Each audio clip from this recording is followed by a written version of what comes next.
Hey everybody, Tim Rosgany here. Today I want to talk about energy and auras, but not like, you know, I can see people's auras. More like, I think there might be something to that. I can't. But I do think we have something like that. Everybody does because we have energy. We are energy, each one of us, every living thing. The whole universe is energy. So we are energy contained in physical forms. And so I think we project an energy field. I think that's probably like a scientific fact. But I'm thinking of it more on the spiritual level and so you could call that an energy field or an aura. And I think people pick up on that. I'll use, a couple examples. And I want to use my girlfriend because she's wonderful. She spent her adult career as a teacher. She worked with babies, toddlers, little kids. And for a couple of years, she was in charge of a room with babies. And I mean babies. And these kids were so drawn to her. They would light up when they hear her voice and they would light up. She'd walk in the room and they would swarm her. Even to this day, if she's in the shopping center at the supermarket, babies will be drawn to her. I think that babies can pick up on energy fields and auras. So call it what you like. I think also dogs is another example. Dogs can pick up on energy. There was a story that my girlfriend told me about. She was walking her dog at night, and there was a guy across the street. It was a good ways away, but he was walking towards them, but on the opposite side of the street, and her dog started growling.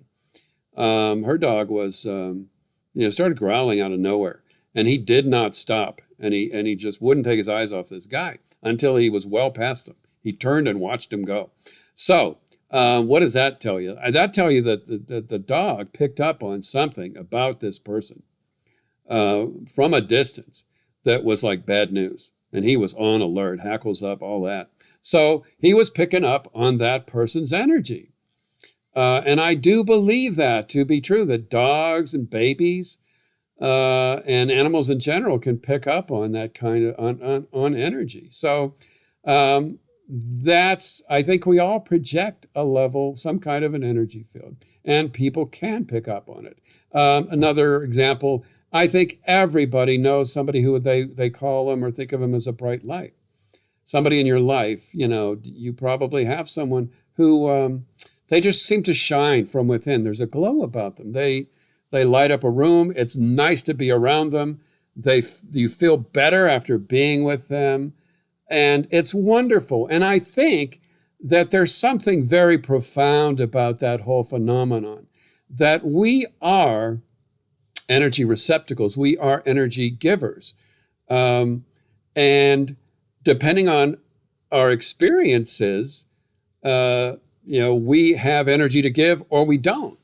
And I think a lot of that, again, yes, it all goes back to to childhood and how we were raised. If you were blessed enough to grow up in a household, a family, where your parents or caretakers were full of positive energy, they had abundant energy and they projected it and they showered it on you, you're blessed. You were filled, so you had energy to give. And you were taught, and that was modeled for you. And so that sets you up to walk through the world projecting energy and expecting good energy and giving it, because that's what was modeled for you. Now, if on the other hand, you were brought up in a family where the people were, they weren't bright lights, they were more like black holes, where they were takers. They suck the energy out of you. And I will use myself as an example.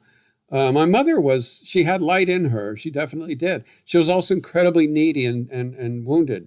And so because of that, she was an energy taker. She took energy, she absorbed it from the people around her and me.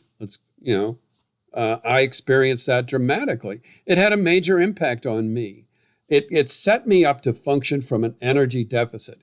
It modeled this idea that that there was not an abundance of light and energy, but a lack.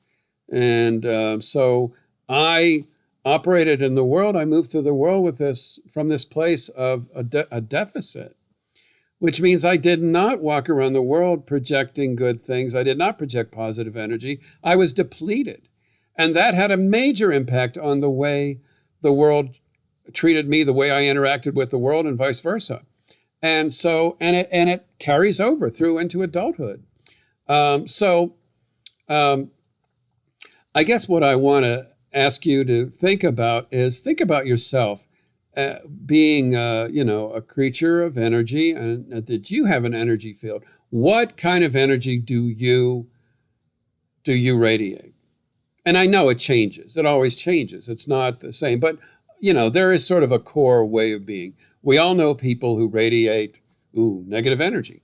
They're angry, or they're always down. And being with them feels like, you walk away from an interaction and you feel like energy's been taken from you. And sometimes it's just because they're wounded. Sometimes there are people who are energy vampires. There are people out there who truly are black holes, and you need to stay the heck away from them because they will suck the life out of you. And so if you are somebody who walks through the world with an energy deficit, that is going to impact the way the world treats you. And so what's the cure for that? You need to open your energy portal, also known as the heart. The heart is where the energy comes in. The heart is where the energy goes out. And so, opening your heart. That sounds easy. No. If you are somebody who grew up having energy taken from you, if you walk around the world with an energy deficit, that means you're going to be afraid to open your heart. You're going to be afraid to shine your light. You're going to be afraid of getting hurt. You will have learned that it's better to close off and protect what little energy you have. What I'm here to say today is that isn't going to work. That is not the way to go through life. So if you see that in you, that you come from lack, deficit, fear, whatever you want to call it, understand that it has to do with what you were given and your experiences. And there are people who shine naturally. And then there are people who learn how to shine even though they didn't get that as a kid. And I tell you, if you're one of those kind of people who is able to give to the world what you did not get, who's able to open your heart and take the chance to reach out, connect, shine your light, be vulnerable, and reach out to the world, engage with the world, take the chance to be vulnerable. That is heroic stuff. And I am so blessed when I see, and I'm so in awe. I am so humbled and respectful and proud of people who do that, because it's inspirational to be able to give what you didn't get. For some people, if you're somebody who got a lot of energy, well, that sets you up to be that way in the world. And if you give energy and you shine your light, people are drawn to you, and you're going to receive more energy. So, and yes, there are people who, you need to be careful who you are connected to. So you need to look at yourself. You need to look at the people in your world and ask yourself, is this person a bright light?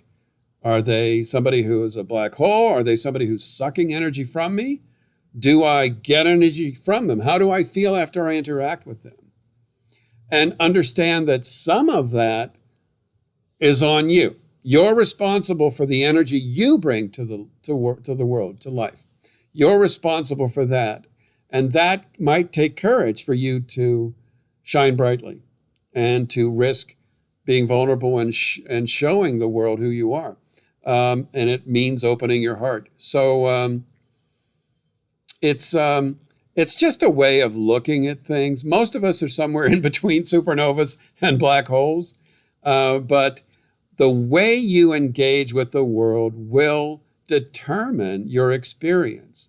And one of the most profound things you can do is make a choice and just run an experiment. If you're out and about, engaging with people, strangers, walking on the street, walking on the beach, try a little experiment where you take the chance to shine, to greet people you see, to smile, and see what happens. I guarantee you, if you do that, not everybody's going to react. Not, it's not going to be a love fest, but some will. And the more you do that, the more people will react to you, the more energy will come into you. And it becomes, I don't want to say a self-fulfilling prophecy, but it just feeds upon itself in the most wonderful way. So I'll stop there. Thank you for listening. And you'll see a link to a current video showing up. You will see a link to subscribe to this channel. If you like this kind of content, if you like what you've heard, please like the video, share it. I really appreciate any support you can offer. And feel free to engage in the comments section. Talk about your own experience, ask questions, whatever. I'd love to hear from you. I'd love to engage with you, because that's one of the things I'm doing here by doing these videos. I do that because that's my effort to try to shine some light. That's my effort to try to open my heart and share and put stuff out there. And so I thank you for listening. And please be gentle and kind to yourself. And I look forward to talking to you again soon. Take care.